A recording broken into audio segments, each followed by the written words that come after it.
Hello everyone, कैसे हैं आप सब। आज का दिन मेरा शुरू हो गया है न्यू व्लॉग के साथ। तो मैंने अपने कपड़े निकाल लिए हैं और मैं रेडी भी हो गई हूँ।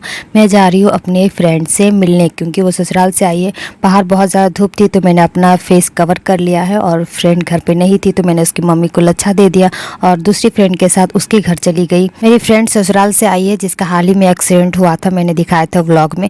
वो मुझे सुबह के 6 बजे कॉल की कि आप मुझसे मिलने में आई हुई हूँ यहाँ मायके। और जब मैं उससे मिलने गई तो मैडम भाग गई, शॉपिंग करने के लिए चली गई।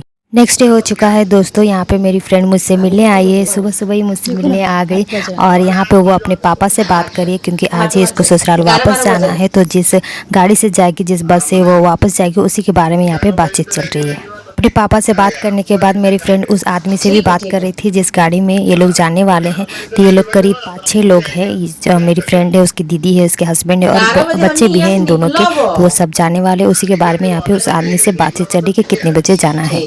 फाइनली ये लोग का डिसाइड हो गया कि ये लोग 11 या 12 बजे निकल जाएंगे घर से।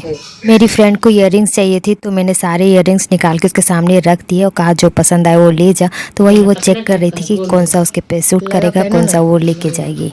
कान के पास रखो ना। हाँ, ये अच्छा दिख रहा है क्योंकि ये जिस तरह ये लटकने वाला ये वाला ये नहीं सूट करेगा। हाँ, वो अच्छा नहीं दिख रहा। मेरी फ्रेंड आई है मुझसे मिलने। कल मैं उसके घर गई थी, भाग गई वो शॉपिंग करने के लिए। अभी सुबह सुबह आई है मुझसे मिलने। हो गया है 2 घंटे आए हुए, अब जाने का टाइम है। चलो इधर आओ, इधर आओ, अपना फेस दिखाओ। बैठो यहाँ पे, का ऊपर करो। हाय, हम अपना समय का भरपाई करते रहे। हाँ करो भरपाई।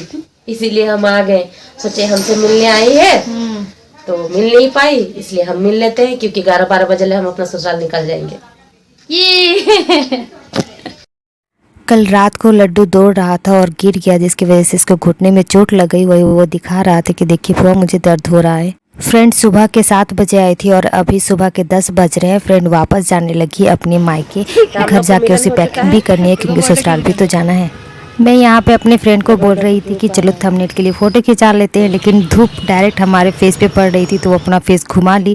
खैर हमने जैसे तैसे करके थंबनेल के लिए फ़ोटो ले लिया है। फ्रेंड जब मुझसे मिलने आई तो अकेले आई थी। बाद में उसकी छोटी बहन उसकी छोटी बेटी को मेरे घर लेके आई, क्योंकि वो घर में बहुत ज़्यादा रो रही थी और उसकी बेटी यहाँ आते ही सो गई। खैर हमने मिल मिला लिया है। अब फ्रेंड वापस अपने घर जा रही है कि 2 बज रहे हैं और बाहर में बहुत ज़्यादा धूप है। और हमारे घर के बाहर आए हैं ये ठेले वाले अंकल जो आइसक्रीम बेचते हैं। तो ये जब बच्चे देख लेते थे और ज़ोर ज़ोर से अपना भूपू बजाते ताकि बच्चे आए इनके पास आइसक्रीम खरीदे।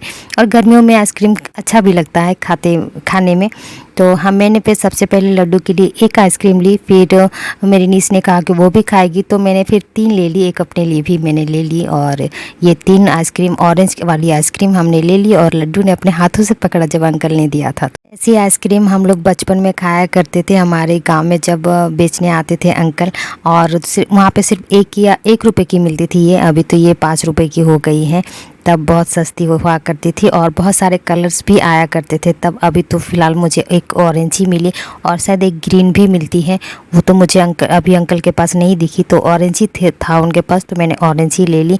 और एक बार इसमें कि इसमें ये मीठा था और इसका कलर बहुत ज़्यादा डार्क था, तो मेरे लिप्स और टंग पूरा ऑरेंज हो गया था और ज़्यादा कुछ टेस्ट था नहीं इसमें, फूड कलर का ही टेस्ट आ रहा था। लेकिन मज़ा तो बहुत आता है आइसक्रीम खाते वक्त कि बचपन की यादें सब ताज़ा हो जाती है। और यहाँ पे थी मेरी आइसक्रीम टूट के ज़मीन पे गिर गई थी।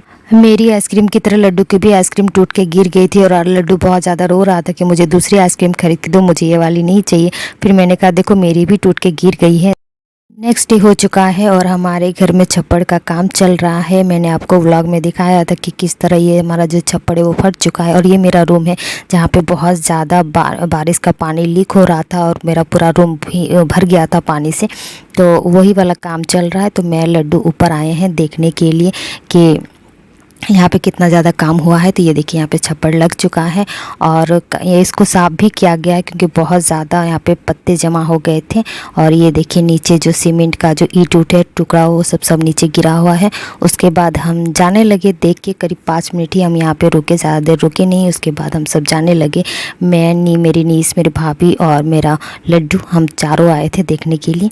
और जाते जाते गली में मेरा लड्डू यहाँ पे फिसल जाता है, हाय बेचारा। मैंने लड्डू को उठाया और हम लोग जाने लगे। लड्डू को पूछा कि आपको चोट लगी क्या, तो वो बोलने लगा कि नहीं लगी है। हालांकि एक दिन पहले ही उसको पैर में चोट लगी हुई है और वो फिर से दोबारा गिर गया था मेरा लड्डू। दोबारा फिर से गली में न गिर जाए इसलिए भाभी ने उसे गोदी में उठा लिया है।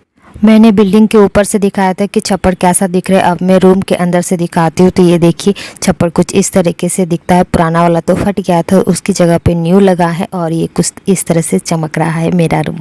शाम हो गई है, मैं और मेरी नीस यहाँ पे चिप्स खा रहे हैं और फ्रूटी पी रहे हैं। ये हमने ख़रीदा नहीं है, हमारे घर में जो गेस्ट आए हैं वो मेरी नीस के लिए चिप्स और फ्रूटी लेके आए हैं, वही हम दोनों शेयर करके अपने रूम में खा रहे हैं और पी रहे हैं। नेक्स्ट डे हो चुका है और 3 दिन से ये व्लॉग बस चले जा रहा है। और ये देखिए हमारे घर में बंदरों का झुंड आया हुआ है और हर साल हमारे घर में बंदर आते हैं, करीब 2 से 3 बार तो साल में आ ही जाते हैं और इस तरह से बागान में बैठे रहते हैं, पेड़ में चढ़ रहते हैं। ये देखिए पेड़ में एक बंदर चढ़ा हुआ है जो आम तोड़ के खा रहा है और उसका एक बेबी भी है और वो देखिए वो भी आ रहा है साथ में। और वो अपनी मम्मा शायद होगी उसकी, मांग रही थी आम लेकिन वो उसने दी नहीं, तो वो बस उधर जाके साइड में फिर बैठ जाती है। बहुत सारे बंदर आए हुए हैं, ये देखिए एक यहाँ पे बैठा, ये तो बहुत बड़ा था और बहुत सारे इधर उधर भी बैठे हुए हैं। खैर हमारे घर में कुछ रोटियां बची हुई थी तो वो हम देंगे आगे, आप देखिएगा वीडियो में। हमारे घर में आज बहुत ज़्यादा रोटियां बची हुई थी और उसी वक्त आ गए हैं ये बहुत सारे बंदर। तो हम बस उन्हें वो रोटियां दे रहे थे क्योंकि ऐसे भी उसको फेंकना अच्छा नहीं होता है, कोई खा जाए तो वो अच्छी बात होती है। तो बस हम सारे बंदरों को रोटियां दे रहे थे और साथ में डर भी लग रहा था क्योंकि बहुत ज़्यादा बड़े थे। ये देखिए साइज़ में कितने ज़्यादा बड़े, और भी हैं इधर उधर, बहुत ज़्यादा पीछे भी हैं। जब हमने सारी रोटियां दे दी थी सब अपनी अपनी जगह लेके बैठ के बस खाने लगे। ये आज से नहीं बहुत सालों से आते हैं, करीब 10-12 साल से हर साल 2 से 3 बार तो ज़रूर आ ही जाते हैं हमारे घर।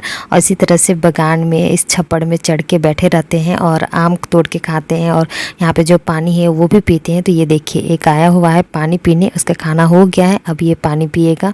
हाय कितना क्यूट लग रहा है पानी पीते वक्त। हम लोग बचपन में ऐसी तरह से पानी पिया करते थे और डांट भी खाते थे, इस तरह से पानी नहीं पिया करो। खैर इनके हाथ तो उस तरह हमारे जैसे हैं नहीं, तो ये इसी तरह मुंह लगा के पानी पीते हैं। जैसे ही मैं किचन आई, ये देखिए किचन के बाहर छप्पड़ में बैठ के ये खा रहा था रोटियां और देख भी रहा था इधर उधर। मुझे तो थोड़ा थोड़ा डर भी लग रहा था तो मैंने खिड़की बंद की। उसके बाद मैं फिर से बाहर आ गई और यहाँ पे देखिए 2 बंदर बैठ के खा रहे हैं और एक और आया है यहाँ पे पानी पीने के लिए। 4-5 जो बंदर है वो साइज़ में बहुत ज़्यादा बड़े हैं। इसका ज़मीन में बैठ के खाना हो गया है, अब ये ऊपर चढ़ के खाएगा। और ये जो छोटा बंदर ये मेरी खिड़की के बहुत पास आ गया था, उसके बाद वो गाड़ी के पास गया, मिरर देखा और फिर से कूद के ऊपर चला गया।